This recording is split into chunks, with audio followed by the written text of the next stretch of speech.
بسم اللہ الرحمن الرحیم۔ السلام علیکم ناظرین۔ سرور کائنات امام الانبیاء حضرت محمد مصطفیٰ صلی اللہ علیہ وآلہ وسلم جب پیدا ہوئے تو عرب کا یہ دستور تھا کہ جب ان کے ہاں کوئی بچہ پیدا ہوتا تو وہ دیہات سے آنے والی دائیوں کے حوالے کر دیتے تھے تاکہ دیہات میں بچے کی نشو و نما بہتر ہو اور وہ خالص عربی زبان سیکھ سکے۔ دائیوں کا قافلہ مکہ میں داخل ہوا۔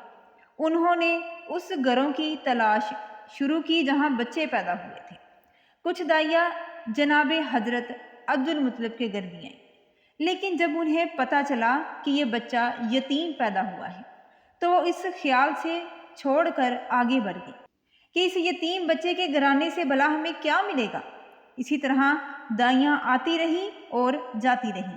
کوئی دائیا آپ کو لے کر جاتی تو کیسے جاتی، کیونکہ یہ سعادت حضرت حلیمہ سعدیہ رضی اللہ تعالی عنہا کو ملنی تھی۔ جب حضرت حلیمہ سعدیہ مکہ پہنچی تو انہیں معلوم ہوا کہ سب عورتوں کو کوئی نہ کوئی بچہ مل گیا ہے، تو آپ حضرت عبد المطلب کے گھر گئیں۔ جناب عبد المطلب اور حضرت آمنہ نے آپ کو خوش آمدید کہا۔ پھر حضرت آمنہ رضی اللہ تعالی عنہا انہیں بچے کے پاس لے آئیں۔ آپ صلی اللہ علیہ وآلہ وسلم اس وقت ایک اونی چادر میں لپیٹے ہوئے تھے۔ چادر سفید رنگ کی تھی۔ آپ صلی اللہ علیہ وآلہ وسلم کے نیچے ایک سبز رنگ کا ریشمی کپڑا تھا۔ آپ سیدھے لیٹے ہوئے تھے۔ آپ کی سانس کی آواز کے ساتھ مشک کی سی خوشبو پھیل رہی تھی۔ ماشاءاللہ، سبحان اللہ۔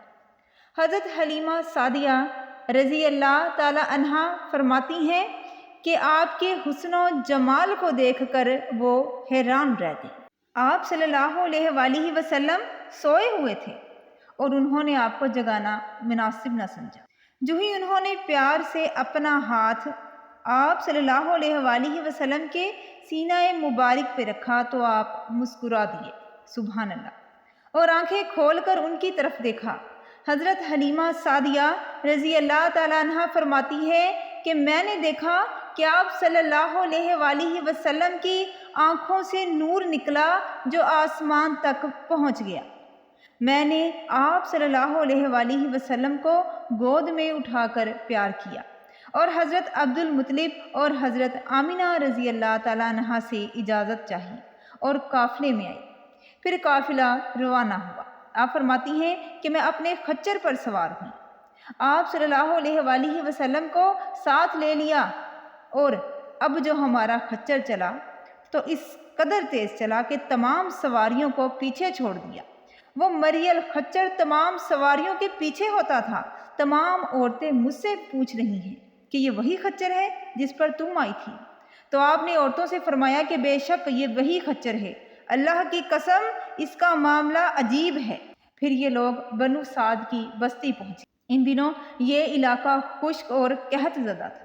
حلیمہ سعدیہ فرماتی ہیں کہ اس شام جب ہماری بکریاں چر کر واپس آئیں تو ان کے تھن دودھ سے بھرے تھے، جبکہ اس سے پہلے ایسا نہیں تھا، دودھ بہت کم نکلتا تھا۔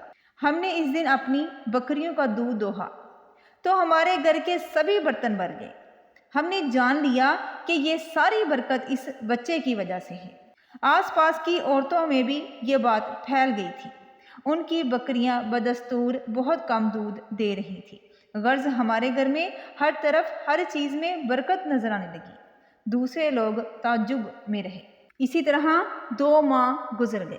2 ماہ میں ہی آپ صلی اللہ علیہ وآلہ وسلم چلنے لگے۔ جب آپ صلی اللہ علیہ وآلہ وسلم 3 ماہ کے ہوئے تو باتیں کرنے لگے، ماشاءاللہ، سبحان اللہ۔ اور آپ صلی اللہ علیہ وآلہ وسلم جب 9 ماہ کے ہوئے تو بہت صاف گفتگو فرمانے لگے۔ اس دوران آپ کی بہت سی برکات دیکھنے میں آئی۔ حضرت حلیمہ سعدیہ فرماتی ہیں کہ جب میں آپ کو گھر لے آئی تو بنو سعد کا کوئی گھرانہ ایسا نہ تھا جس سے مشک کی سی خوشبو نہ آتی ہو، بے شک، سبحان اللہ۔ اسی طرح سب آپ سے پیار کرنے لگے۔ جب ہم نے آپ صلی اللہ علیہ وآلہ وسلم کا دودھ چھڑایا تو آپ کی زبان مبارک سے یہ الفاظ نکلے: اللہ تعالیٰ سب سے بڑا ہے، اس کے لیے سب تعریفیں ہیں، اور اس کے لیے صبح شام پاکی ہے۔ جب آپ صلی اللہ علیہ وآلہ وسلم 2 سال کے ہو گئے تو ہم آپ کو لے کر آپ کی والدہ کے پاس آئے۔ ادھر ہم آپ کے معجزات دیکھ چکے تھے۔ ہماری آرزو تھی کہ ابھی آپ کچھ دن اور مدت ہمارے پاس رہیں۔ چنانچہ ہم نے اس بارے میں آپ کی والدہ سے بات کی۔ ان سے یوں کہا کہ آپ ہمیں اجازت دیجیے کہ ہم اس بچے کو 1 سال اور اپنے پاس رکھیں۔ میں ڈرتی ہوں کہ کہیں اس پر مکہ کی بیماریوں اور آب و ہوا کا اثر نہ ہو جائے۔ جب ہم نے ان سے بار بار کہا تو حضرت آمنہ رضی اللہ تعالیٰ عنہ مان گئی اور ہم آپ صلی اللہ علیہ وآلہ وسلم کو واپس گھر لے آئے۔ جب آپ صلی اللہ علیہ وآلہ وسلم کچھ بڑے ہوئے تو باہر نکل کر بچوں کو دیکھتے۔ ایک روز آپ صلی اللہ علیہ وآلہ وسلم نے حضرت حلیمہ سعدیہ سے پوچھا کہ میرے بھائی عبداللہ اور میری بہنیں انیسہ اور شیمہ کہاں ہیں؟ تو حضرت حلیمہ سعدیہ رضی اللہ تعالیٰ عنہ نے فرمایا کہ وہ صبح سویرے بکریاں چرانے جاتے ہیں اور شام کے بعد گھر آتے ہیں۔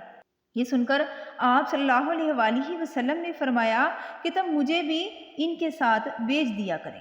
اس کے بعد آپ صلی اللہ علیہ وآلہ وسلم اپنے بہن بھائیوں کے ساتھ جانے لگے۔ آپ ان کے ساتھ خوشی خوشی جاتے اور واپس آتے۔ حضرت حلیمہ سعدیہ رضی اللہ تعالیٰ عنہ فرماتی ہیں کہ ایسے ہی ایک دن میرے بچے خوف زدہ ہو کر گھر آئے اور گھبرا کر بولے امی جان جلدی چلیے۔ یہ سن کر ہمارے تو ہوش اڑ گئے۔ ہم یہ سن کر آپ صلی اللہ علیہ وآلہ وسلم کے پاس پہنچے اور پوچھا کہ آپ کو کیا ہوا ہے؟ تو آپ صلی اللہ علیہ وآلہ وسلم نے بتایا کہ میرے پاس 2 آدمی آئے تھے۔ وہ سفید کپڑے پہنے ہوئے تھے۔ وہ دونوں حضرت جبرائیل اور حضرت میکائیل علیہ السلام تھے۔ ان دونوں میں سے ایک نے کہا کیا یہ وہی بچہ ہے؟ دوسرے نے جواب دیا ہاں یہ وہی ہے۔ پھر وہ دونوں میرے قریب آئے اور مجھے لٹا دیا اور میرا پیٹ چاک کیا اور اس میں سے کوئی چیز تلاش کرنے لگے۔ آخر انہیں وہ چیز مل گئی اور انہوں نے اسے باہر نکال کر پھینک دیا۔ میں نہیں جانتا وہ کیا چیز تھی۔ ناظرین، ایک دوسری روایت میں اس چیز کی وضاحت ملتی ہے کہ وہ سیاہ رنگ کا ایک دانہ سا تھا۔ یہ انسان کے جسم میں شیطان کا گھر ہوتا ہے اور شیطان انسان کے بدن میں یہیں سے اثرات ڈالتا ہے۔ آپ فرماتی ہیں کہ اس واقعہ کے بعد ہم ڈر گئے۔ ہم لوگوں نے سوچا کہ آپ صلی اللہ علیہ وآلہ وسلم کو ان کے گھر چھوڑ آئیں۔ ہم آپ کو لے کر مکہ کی طرف روانہ ہوئے۔ جب ہم مکہ کے بالائی حصہ میں پہنچے تو آپ اچانک غائب ہو گئے اور میں حواس باختہ ہو گئی۔ میں پریشانی کی حالت میں مکہ پہنچی اور آپ صلی اللہ علیہ وآلہ وسلم کے دادا حضرت عبد المطلب کے پاس پہنچتے ہی میں نے کہا کہ میں آج رات محمد صلی اللہ علیہ وآلہ وسلم کو لے کر آ رہی تھی۔ جب میں بالائی علاقے میں پہنچی تو آپ صلی اللہ علیہ وسلم اچانک کہیں گم ہو گئے۔ اب خدا کی قسم میں نہیں جانتی وہ کہاں ہیں۔ حضرت عبد المطلب یہ سن کر کعبہ کے پاس کھڑے ہوئے اور خوب دعائیں مانگی اور آپ کی تلاش میں روانہ ہوئے۔ آپ تلاش کرتے کرتے وادی تہامہ میں پہنچے۔ آپ کو ایک درخت کے نیچے ایک لڑکا نظر آیا تو حضرت عبد المطلب نے فرمایا اے لڑکے تم کون ہو؟ تو آپ صلی اللہ علیہ وآلہ وسلم نے فرمایا کہ میں محمد بن عبداللہ بن عبد المطلب ہوں۔ یہ سن کر حضرت عبد المطلب بولے کہ تم پر میری جان قربان، میں تمہارا ہی دادا ہوں۔ پھر انہوں نے آپ صلی اللہ علیہ وآلہ وسلم کو اٹھا کر سینے سے لگایا اور رونے لگے۔ آپ کو گھوڑے پر اپنے آگے بٹھایا اور مکہ کی طرف چلے۔ گھر آ کر انہوں نے بکریاں اور گائیں ذبح کی اور مکے والوں کی دعوت کی۔ آپ کے مل جانے کے بعد حضرت حلیمہ سعدیہ رضی اللہ تعالیٰ عنہ حضرت آمنہ رضی اللہ تعالیٰ عنہ کے پاس آئیں تو انہوں نے پوچھا کہ حلیمہ آپ بچے کو کیوں لے آئیں؟ آپ کی تو خواہش تھی کہ یہ ابھی آپ کے پاس رہیں گے۔ تو انہوں نے جواب دیا اب یہ بڑے ہو گئے ہیں اور اللہ کی قسم میں اپنی ذمہ داری پوری کر چکی ہوں۔ میں خوف محسوس کرتی ہوں کہ کہیں انہیں کوئی حادثہ پیش نہ آ جائے، لہٰذا انہیں آپ کے سپرد کرتی ہوں۔ حضرت آمنہ رضی اللہ تعالیٰ عنہ کو یہ جواب سن کر حیرت ہوئی۔ وہ بولی کہ مجھے سچ سچ بتاؤ کیا ماجرا ہے۔ تب انہوں نے سارا حال کہہ سنایا۔ حلیمہ سعدیہ رضی اللہ تعالی عنہا نے دراصل کئی عجیب و غریب واقعات دیکھے تھے۔ ان واقعات کی وجہ سے وہ بہت پریشان ہو گئی تھی۔ پھر سینہ مبارک چاک کیے جانے والا واقعہ اور آپ کو فوری طور پر واپس کرنے پر وہ مجبور ہو گئی تھی۔ اور چند واقعات حضرت حلیمہ سعدیہ رضی اللہ تعالی عنہا اس طرح بیان کرتی ہیں کہ ایک مرتبہ یہودیوں کی ایک جماعت میرے پاس سے گزری۔ یہ لوگ آسمانی کتاب توریت کو ماننے کا دعویٰ کرتے ہیں۔ میں نے ان سے کہا کہ کیا آپ لوگ میرے اس بیٹے کے بارے میں کچھ بتا سکتے ہیں؟ ساتھ ہی میں نے حضور اکرم صلی اللہ علیہ وآلہ وسلم کی پیدائش کے بارے میں انہیں تفصیلات بتائیں۔ یہودی تفصیلات سن کر آپس میں کہنے لگے کہ اس بچے کو قتل کر دینا چاہیے، استغفر اللہ۔ یہ کہہ کر انہوں نے پوچھا کیا یہ بچہ یتیم ہے؟ میں نے ان کی بات سن لی تھی کہ وہ ان کے قتل کا ارادہ کر رہے ہیں، تو میں نے جلدی سے اپنے شوہر کی طرف اشارہ کرتے ہوئے کہا نہیں، یہ رہے اس بچے کے باپ۔ تب انہوں نے کہا کہ اگر یہ بچہ یتیم ہوتا تو ہم ضرور اسے نعوذ باللہ قتل کر دیتے۔ یہ بات انہوں نے اس لیے کہی کہ انہوں نے پرانی کتابوں میں پڑھ رکھا تھا کہ ایک آخری نبی آنے والے ہیں، ان کا دین سارے عالم میں پھیل جائے گا اور ہر طرف ان کا بول بالا ہوگا۔ ان کی پیدائش اور بچپن کی یہ علامت ہوگی یہ کہ وہ یتیم ہوں گے۔ اب چونکہ ان سے حلیمہ سعدیہ نے یہ کہہ دیا تھا کہ یہ بچہ یتیم نہیں ہے، تو انہوں نے خیال کر لیا کہ یہ وہ بچہ نہیں ہے۔ اسی طرح انہوں نے بچے کو نعوذ باللہ قتل کرنے کا ارادہ ترک کر دیا۔ ناظرین، ایک اور واقعہ ہے سیرت ابن ہشام میں کہ حبشہ کے عیسائیوں کی ایک جماعت حضور اکرم صلی اللہ علیہ وآلہ وسلم کے پاس سے گزری۔ اس وقت آپ صلی اللہ علیہ وآلہ وسلم حضرت حلیمہ سعدیہ کے ساتھ تھے۔ وہ آپ کو آپ کی والدہ کے حوالے کرنے جا رہی تھی۔ ان عیسائیوں نے آپ صلی اللہ علیہ وآلہ وسلم کے کندھوں کے درمیان مہر نبوت کو دیکھا اور آپ صلی اللہ علیہ وآلہ وسلم کی آنکھوں کی سرخی کو بھی دیکھا۔ انہوں نے حضرت حلیمہ سعدیہ سے پوچھا کیا اس بچے کی آنکھوں میں کوئی تکلیف ہے؟ تو انہوں نے جواب دیا کہ نہیں، کوئی تکلیف نہیں، یہ سرخی ہے، یہ تو قدرتی ہے، بچپن سے ہی ان کی آنکھوں میں تھی۔ ان عیسائیوں نے کہا کہ تب اس بچے کو ہمارے حوالے کر دو، ہم اسے اپنے ملک لے جائیں گے۔ یہ بچہ پیغمبر اور بڑی شان والا ہے، ہم اس کے بارے میں سب کچھ جانتے ہیں۔ حضرت حلیمہ سعدیہ یہ سب سنتے ہی وہاں سے دور چلی گئیں، یہاں تک کہ آپ صلی اللہ علیہ وآلہ وسلم کو آپ صلی اللہ علیہ وآلہ وسلم کی والدہ کے پاس پہنچا دیا۔